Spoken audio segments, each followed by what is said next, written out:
आवाज में आवाज मिलाना, आवाज ऐसी होनी चाहिए कि जो सपने के साथ भगत सिंह ने फांसी खाते समय कहा था कि मैं लाखों करोड़ों भगत सिंह पैदा करूंगा, मैं ऐसा काम करूंगा जिससे क्रांति देश में आएगी।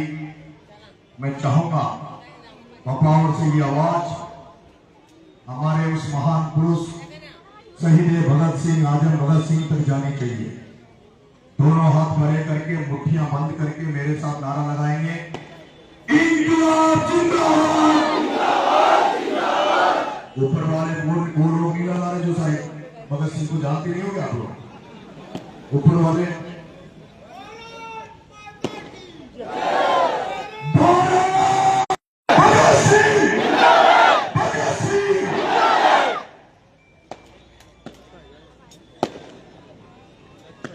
बपावर कस्बे के सभी व्यापारीगण, बुजुर्ग, युवा साथी, छात्र साथी, माताएं, बहनें और आसपास के गांवों से नंगे पैदल आपके यहाँ झालावाड़ मनोर थाना से निकलकर छिपा बड़ौद होते हुए, अटू 12 विधानसभा में होते हुए, आज सांगोद में होते हुए, आने वाले समय में लाडपुरा, कोटा होते हुए, बूंदी, केशुराय पाटन होते हुए, सवाई माधोपुर, करौली, दौसा, समराव का आना है। यहाँ पे चुनाव का बहिष्कार कर रखा है। मेरी इच्छा थी कि चुनाव के दिन 300 बूथ देवली बुनियारा में थे, मैं प्रत्येक बूथ पर जाकर वोट मांगू। जो वहां पे बूथ पे लोग बैठे थे, जो वोटर थे, कार्यालय 95 किलोमीटर 80 किलोमीटर पड़ता है, हमारा बुनियारा 15 किलोमीटर पड़ता है। हमारा रोज एसडीएम कार्यालय में काम पड़ता है, कभी बच्चों का सर्टिफिकेट बनाना हो, कभी रेवेन्यू का काम हो, तहसील का काम हो, किसी भी कई सारे काम एसडीएम से पड़ते हैं, और जिसमें हम लोगों को कि कम से कम आज आके वो लिखित में हमारा ज्ञापन ले ले, हमें आश्वस्त कर दे, तो हम लोग भी बहिष्कार बंद कर दें। मैं जब गया तो जिला कलेक्टर ने वहां आदेश, जिला कलेक्टर से मेरी बात हुई, वो सब तो आपने देख लिए हुए, बहुत सारे सोशल मीडिया पे वो चला था, बहुत लंबा चला था, साथ बोलने का मौका मिला। आपने वो भी देखा होगा सोशल मीडिया पे, चैनलों पे, कि मैंने जेल में जब गया, जेल में जो हालात मैंने बंदियों की देखी, जो राशन सरकार देती है उस राशन में कटौती की जा रही थी, बंदियों को पूरा राशन दिया नहीं जा रहा था, बंदियों को ऐसा खाना दिया जा रहा था जिसको कुत्ते भी एक बार तो छोड़ दे, कुत्ते भी नहीं खाए, ऐसा खाना वहां बंदियों को दिया जा रहा था। मैं जब जेल में गया तो मेरे लिए वीआईपी व्यवस्था थी, सब्जी अलग बनती थी, रोटी अलग मिलती थी, मुझे बेरिक अच्छा मिला हुआ था, मेरे साथ ज्यादा भीड़ भाड़ नहीं था। लेकिन जब मैंने 5-7 दिन बाद में देखा कि जिस स्ट्रॉन्ग जेल में 400 बंदी रहते हैं, वो 400 बंदी जो सब्जी खाते हैं, दाल में दाल नहीं दिखती, सब्जी में मिर्ची नहीं है, सब्जी में मसाले नहीं है, तेल नहीं है, रोटियां जली हुई है। मैंने कहा मेरे 400 बंदी जो खाना खाते हैं, नरेश मीणा भी वही खाना खाएगा, नरेश मीणा अलग से सब्जी नहीं खाएगा, नरेश मीणा अलग से नहीं रहेगा, नरेश मीणा वही खाना खाएगा कि 400 बंदी खाएगा। फिर शुरू में मैंने सोचा कि जेल में ऊपर का जो सरकार वो इतना ही माल देती होगी, लेकिन मुझे 5-7 दिन बाद में पूरी, जब मैं जेल को समझ गया, पूरी जेल में घूमने लगा, और जब पूरी जेल को समझ गया तो मुझे पता लगा कि 100 बंदियों पे एक दिन का 200 रुपए का राशन आता है, एक बंदी का 200 रुपए का राशन आता है एक बंदी का। 400 बंदी जब 80,000 रुपए राशन खा रहे थे, 30 दिन का जो राशन बंदियों को मिलता था, उसमें 20 दिन के राशन को 30 दिन कर दिया जाता था, 10 दिन का राशन तो पूरे के पूरे तो खा जाते थे, और जो वीआईपी सब्जी हमारे लिए अलग से आती है। फिर बूंदी आ गया, बूंदी में भी हुए हालात, वहां भी थाली फेंकी, जो थाली आई उसको फेंकी। मैं पूछूं भाई मैं कोई बड़ा बन गया क्या, चक्कर है क्या, लफड़ा है, इतनी पुलिस कैसे लगाते हो तुम मेरे साहब?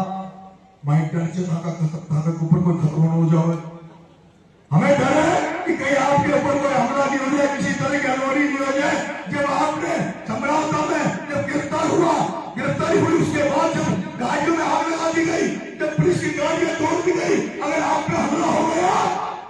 तो सरकार का क्या होगा फिर?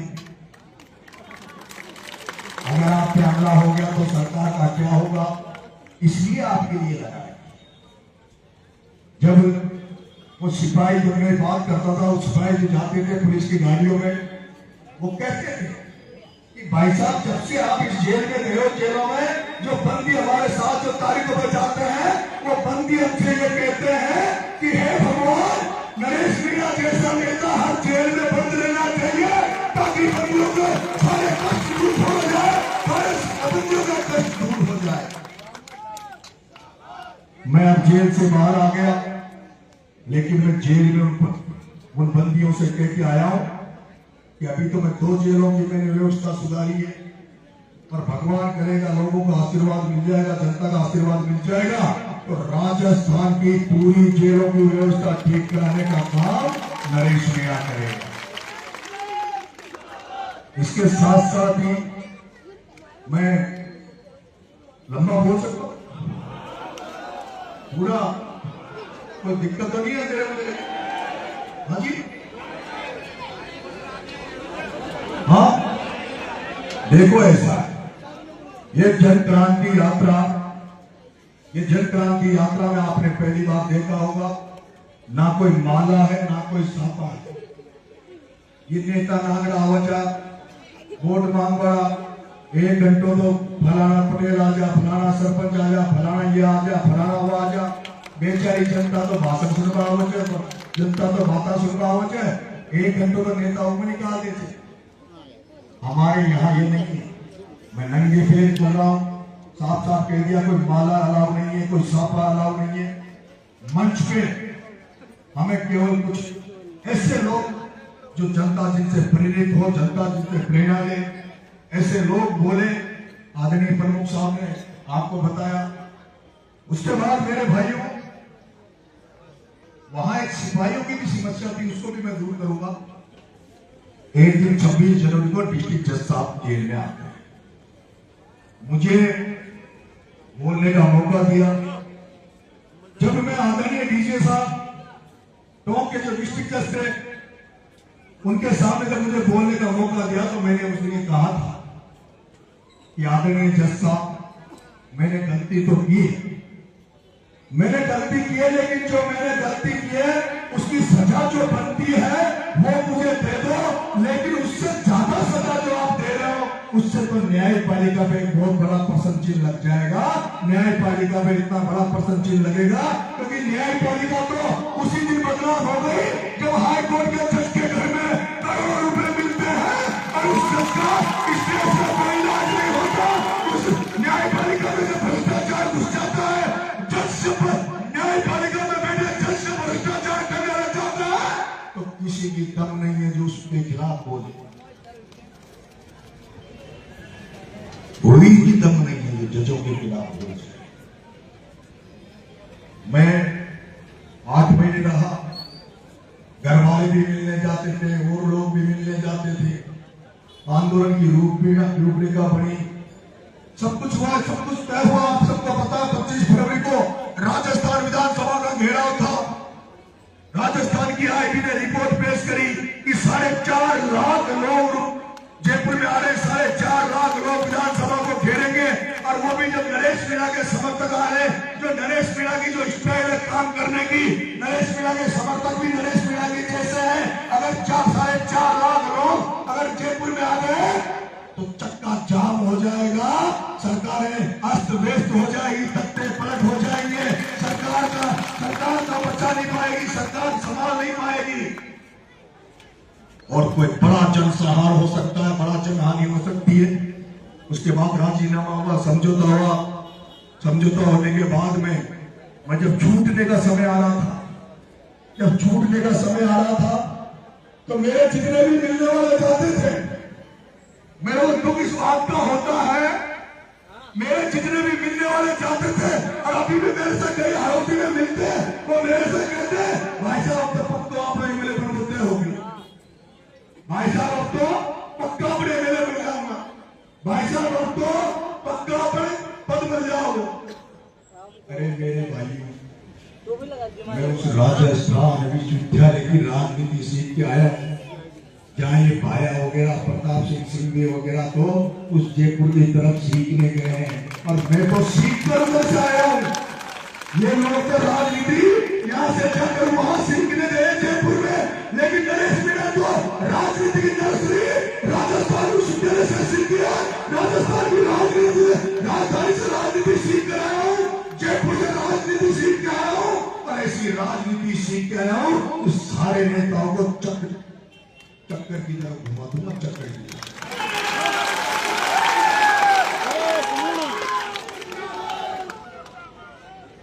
सारे लोग जाते थे, कहते थे भाई साहब अपन बहुत बड़े बन गए, भाई साहब अपन बहुत बड़े बन गए, बहुत बड़ा नाम हो गया, पूरा देश जान गया।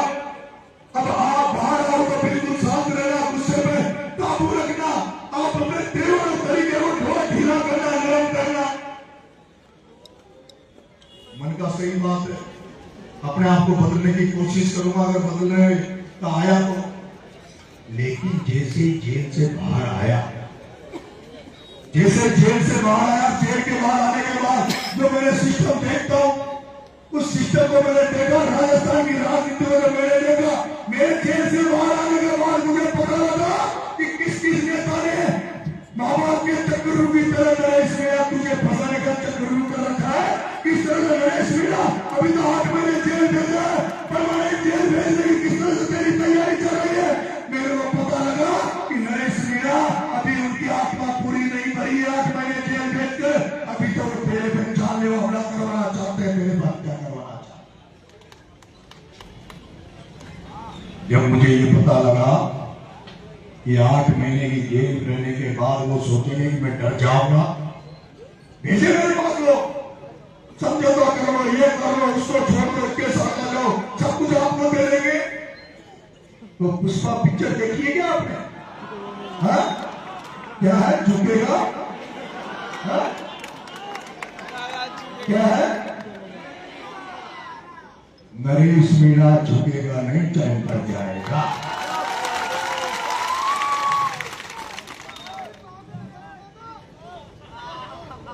मैंने एक दिन अचानक से बाबा खाटू के दरबार में ढोक देने के बाद, और मेरे को ऐसा लगता है कि जिस तरह का संग्राम वाले कांड हुआ था, उस दिन जिस तरह का कांड हुआ था, गोलियां चल रही थी, बंदूकें चल रही थी, तो वो गोले जो देश के गोले होते हैं, जो मिर्ची बम होते हैं, वो फेंके जा रहे थे। रात को 3 बजे हमारे पास खबर आई कि एक माँ और 2 बच्चे इस घटनाक्रम में एक्सपायर हो गए।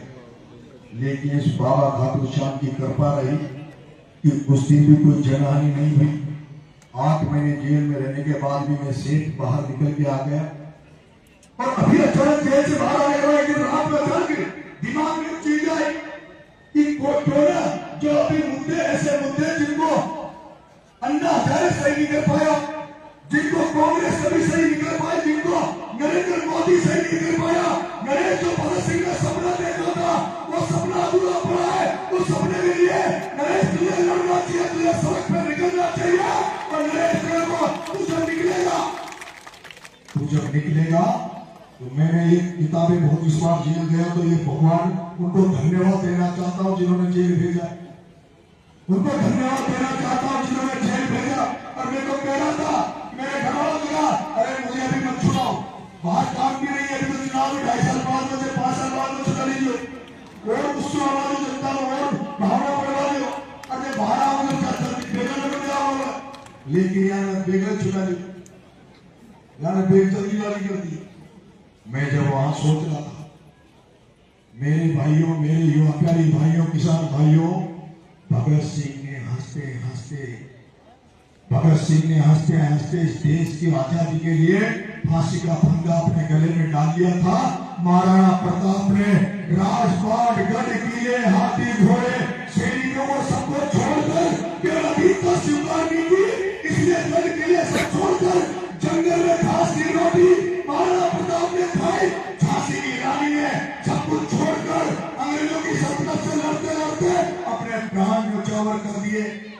आज वो जहां कहीं भी होंगे, जिस भारत के लिए लड़े हो, इस देश के लिए लड़े हो, वो क्या सोच रहे होंगे कि उन्होंने क्या इस देश के लिए आज जो देश बना हुआ, जिस तरह देश में हालात हो गए, क्या इस देश में इस हालातों के लिए उन्होंने क्या अपनी कुर्बानियां दी थी क्या? मैं पूछना चाहता हूँ, भगत सिंह ने नारा दिया था, भगत सिंह का एक संकल्प सपना था कि भारत देश धर्मनिरपेक्ष होना चाहिए, भारत देश समाजवाद होना भारत में चाहिए, भ्रष्टाचार नहीं होना चाहिए, चारों तरफ सब लोगों को न्याय होना चाहिए। मैं पूछना चाहता हूँ, ये जो जन क्रांति यात्रा में निकाल रहा हूँ, 11 मुद्दों के साथ निकाल रहा हूँ, वो जो मिलावटखोर जो तुम्हें रोज कैंसर परोस रहे, तुम्हें हार्ट अटैक परोस रहे, जो मिठाइयों में जहर मिला रहे, जो दूध में जहर मिला रहे, जो सब्जियों में जहर मिला रहे, जो खाद बीज में जहर मिला रहे, आज हमें दुख होता है। मेरे गांव में भी चले जाओ तो गांव में भी अगर पड़ोसी के घर से घी लोगे तो वहां भी शक होता है कि ये घी असली है कि नहीं है, शक होता है कि ये घी असली है कि नहीं है। गांव में चले जाओ, कोई साफा वाला आदमी मिलता नहीं है, 70 साल से बुजुर्ग कोई दिखता नहीं है, क्योंकि लकवा आ रहा है, कैंसर आ रहा है, आपके नाम से हार्ट अटैक, बच्चों छोटे बच्चों के हार्ट अटैक आ गया। ये क्यों हो रहा है? क्योंकि खाद्य पदार्थों में मिलावट का दौर चल रहा है। उस मिलावट की वजह से आज हर घर में बीमारी हर व्यक्ति की बीमार है। दूसरा, नशा। मैं इस राजस्थान को नशा मुक्त बनाना चाहता हूं। नशा इसमें भी आपके बपौर में भी होंगे, वो नशेड़ी जो नशा करते हैं, पहले खुद के शरीर को खत्म करते हैं, फिर परिवार को खत्म करते हैं, और जब परिवार से खुद से उनके नशे की पूर्ति नहीं होती तब वो आसपास चोरियां करते, चकारियां करते, आसपास के वातावरण को गंदा करते, रात में लोगों को सोते लोगों को मार देते, एक पुलिस स्नेक के चक्कर में हत्या कर देते, एक पुलिस स्नेक के चक्कर में हत्या। मैं कहना चाहता हूँ, लेकिन वो जो स्नेक ने जिनको नशा लग गया उनकी उतनी बड़ी गलती नहीं है, लेकिन इस बपौर में भी जो स्नेक पी रहे, कोई तो पूरी बेच रहा होगा यार, कोई तो पी की पूरी का धंधा कर रहा होगा। मैं पूछना चाहता हूँ कि यहाँ के थानेदार को ये पता नहीं है कि कौन पूड़ियां बेच रहा है? क्या यहाँ पता नहीं कौन पूड़ियां बेच रहा है? अगर बपौर में कोई पूड़ी नहीं बेचेगा, सांगों में पूड़ी नहीं बेचेगा, गाँव में पूड़ी नहीं बेचेगा, पहाड़ में पूड़ी नहीं बेचेगा, तो पूड़ी ये पीने वाला लाएगा कहां से? ये पूड़ी लाएगा कहां से? और जब इसलिए मैंने दूसरी मांग मेरी है कि राजस्थान को नशा मुक्त करूं, लेकिन सरकारों के भरोसे छोड़ने वाला नहीं है। ना अशोक गहलोत की कांग्रेस की सरकार ने कुछ हुआ, ना बीजेपी की सरकार ने कुछ होने वाला है। ना पंजाब में नशा जिस तरह से फैल गया था, पंजाब में जिस तरह कैंसर के मरीज आ रहे थे, पंजाब से ट्रेनें कैंसर की ट्रेनें भर के राजस्थान में आती थी, और आज राजस्थान में भी हर गांव में हर 2-4 घर छोड़ के कैंसर घुस गया, हर 2-4 घर में कैंसर घुस गया।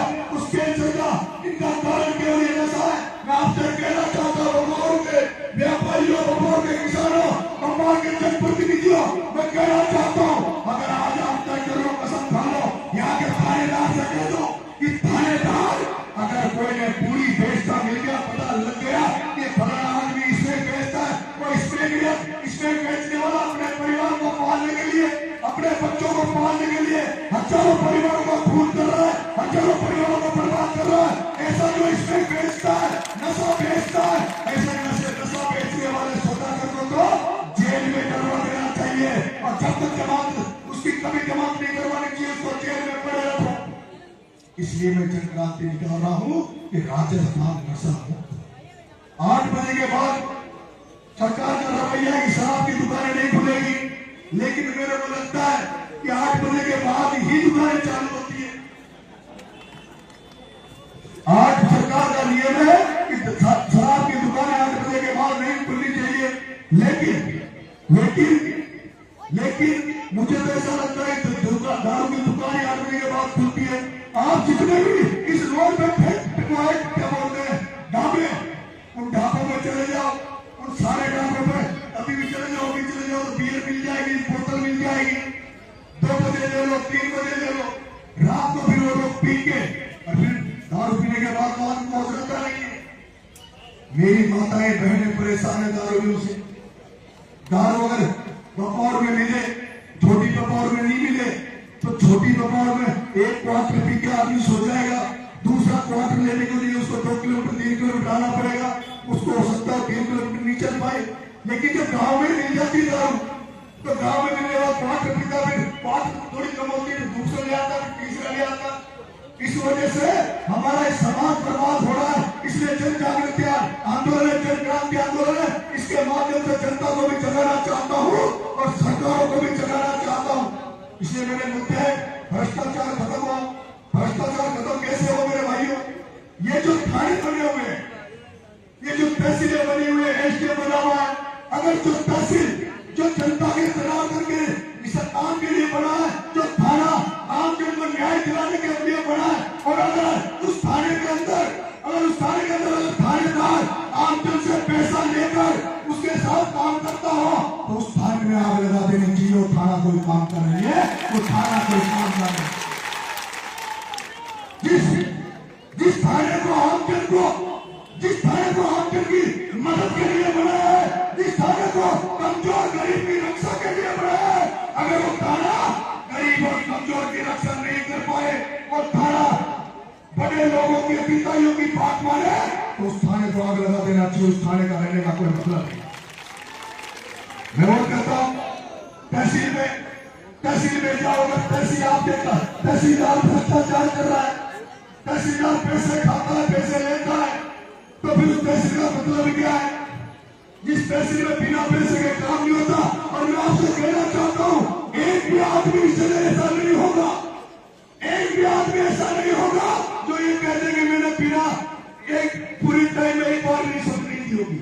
प्रमुख साहब ने भी रिश्वत दी होगी, पटेल जी ने भी किसी काम में दी होगी, जितने बैठे इन्होंने भेजा है आपके, इन्होंने भी रिश्वत दी होगी, आप सबने रिश्वत दी होगी, कहीं न कहीं किसी न किसी रूप में रिश्वत जरूर दी होगी। क्योंकि हमने तो समझौता कर लिया, हमने तो ये मान लिया बिना पैसे दिए तो काम होगा ही नहीं। हमने तो ये मान लिया अगर 151 का मुकदमा हो गया, 20 कांस्टेबल गांव में आ गया, तो हम तो करके सुबह भाग के जाएंगे। सिपाही थानेदार जी सिपाही आई छो कायदा आई छो तो पतो न साहब तो भाई अपना साहब पीछे देता है, बड़ा केस पड़ रहे हो जो 117 को छोड़ देगा, केस पड़े हो जो 117 को छोड़ देगा। 307 को केस होगो, 307 को केस होगो तो रेट बढ़ जाओगी, फीसा दे देगा तो 307 को 323 में बदल देगा। और अगर 323 को केस है फीसा न दिया तो 307 में बदल जाओगे। जिसे मारो पर लागे छो, मारो पर मुकदमा जो 323 341 332 353 को और लगा जो चांद देवा हमला को, मैंने कहा चांद दीजिए थप्पड़ दीजिए, मैंने चांद दी।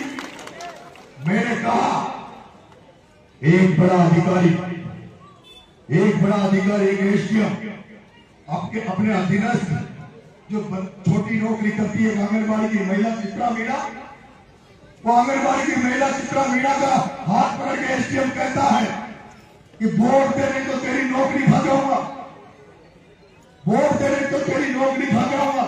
जबरदस्ती वोट दिलाने का मैं धन्यवाद और सुबह चित्रा मीणा के माँ बाप को कि वो धन्य है जिसने नौकरी की परवाह किए बिना भी ईमानदारी में खड़ी रही, न्याय में खड़ी रही और पूरे एसपी कलेक्टर सरकार पूरी ताकत लगा ली थी चित्रा मीणा को चेंज करा दे, स्टेटमेंट चेंज करा दे, लेकिन नहीं की।